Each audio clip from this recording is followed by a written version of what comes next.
If you've got this issue with your Yamaha Clavinova, where you play a note lightly but sometimes get a full velocity sound, then we might have a fix for you.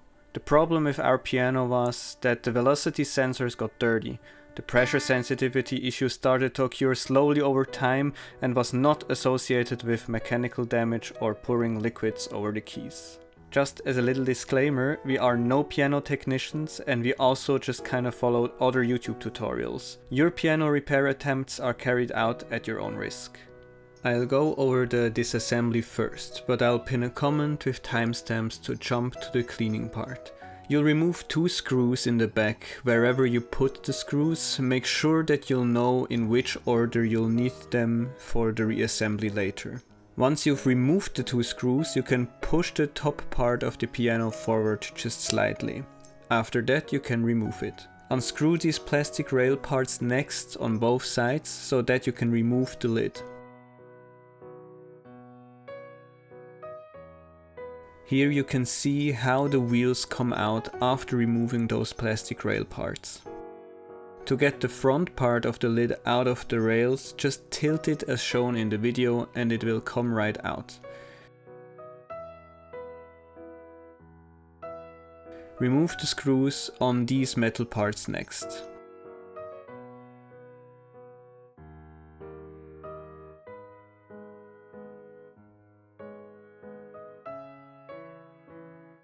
Then remove the screws on the feet of these metal stands. There are 4 of these stands in total with 2 screws each.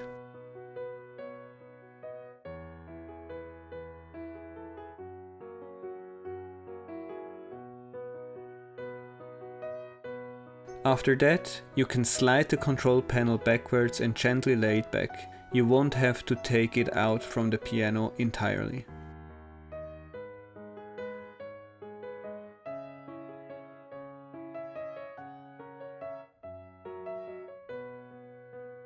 Next, unscrew the plastic panel with the start button. Again, you can slide it back a little and lay it back.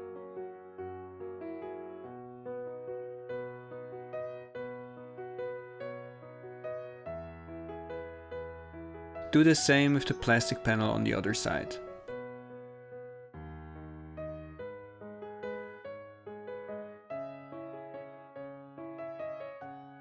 Next, you'll remove all the screws that hold the keypad down.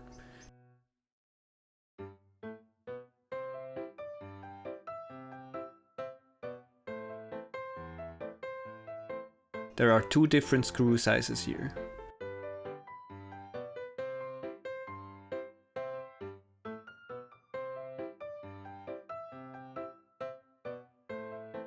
You can now lift the keypad. Don't quite remove it entirely yet, as there is a cable connected to the bottom side of the keypad. Unplug the cable and carefully pull it out of the cable holders along the keypad. After that, you'll be able to remove the keypad. There are handles on the side for better grip. It's best to remove and transport this together with another person to prevent the keypad from bending too much. Put the keypad down and make sure it's turned upside down. Remove the screws of the circuit boards next. Again, remember which screws go where, as there are 2 different types of screws once more. Unplug the cables from the circuit board on the sides. To do that, lift the plastic part slightly and pull out the cables.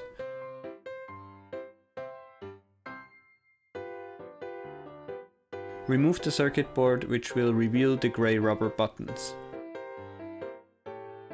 Repeat on the other side.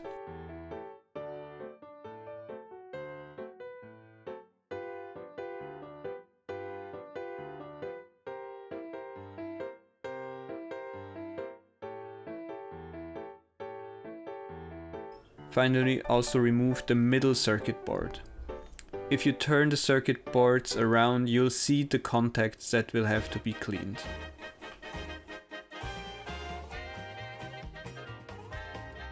The cleaning. First, we just simply vacuumed the rubber buttons, even if they were not visibly dusty.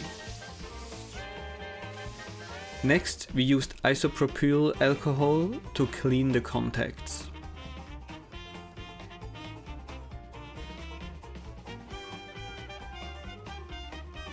Finally, we also removed dust and especially hair from the part where the keys hit the rubber buttons. We went through each of these indentations and I removed all the hair with tweezers. Reassembly. The first part can be a bit tricky. In order to neatly put back the rubber buttons so that they are snug in their indentations, the hammers should not be touching the rubber buttons. Since the piano is laying upside down, which in turn presses the button down, it is best to lift the hammers either with the help of another person or using books as shown in the video. Once the rubber buttons lay flat, screw the circuit boards back in.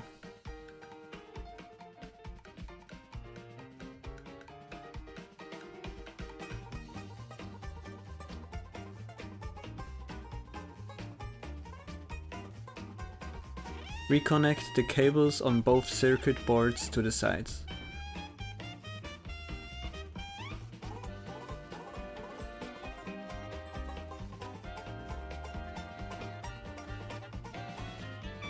Put the keypad back in its place, thread the cable back through the cable holders and plug the cable back in. Now is a good time to test the piano, but be careful. When you plug the piano back in and turn on the power, do not touch the power supply unit. I was told that it could potentially be lethal to the touch. Although I don't necessarily think that's true, I do not want to try that out myself, and I suggest you don't try it out either. Now, if it works, great.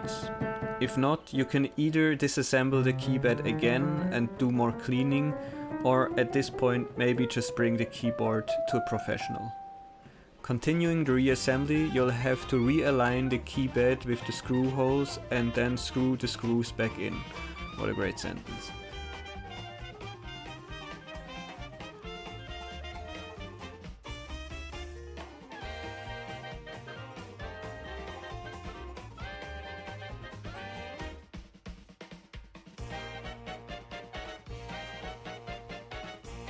Slide the left plastic cover back in and put the screws back.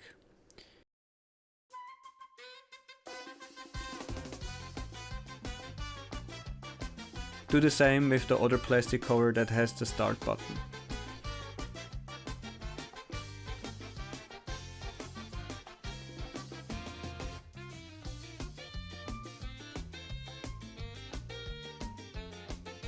Put the control panel back in its place so that the holes on top are aligned.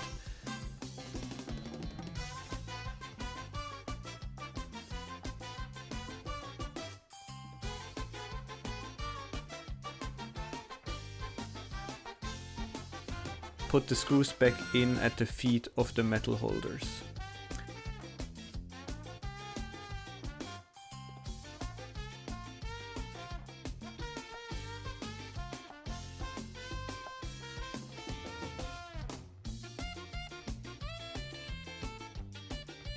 After that, also screw the top screws back in.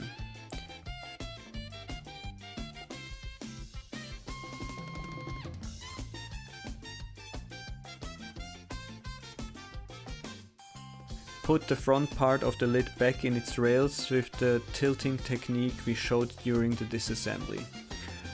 Slide the wheels at the back part of the lid back through the gap in the rails.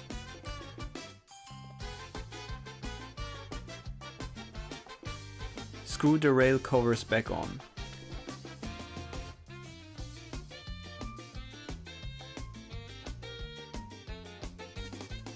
Put the top of the piano back, slide it back and screw it back in. Another great sentence. And that's it. Your piano is as good as new again, hopefully.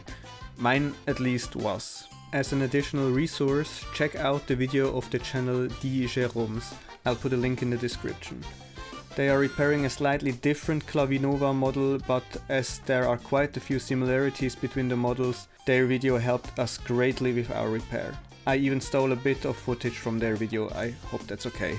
Good luck with your repair and thanks for watching.